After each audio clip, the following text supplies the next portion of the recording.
tour. I'm finally doing one. Okay. So this part is where I store my bags. I got my shoe rack on this side. This side I got the lamp, which was already there, obviously because it's on the wall.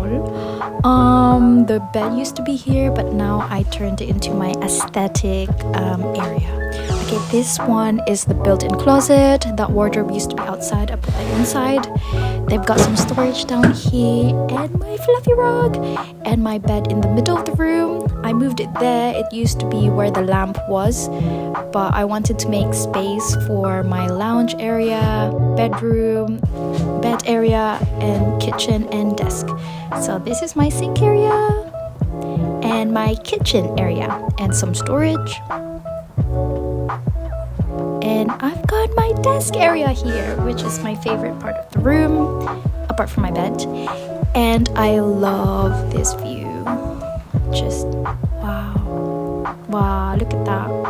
So empty, no people, and that right there I'm pointing is a pond or a lake. But okay, that's the end of the video.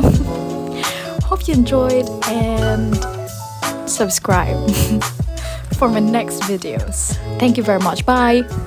Okay, bye.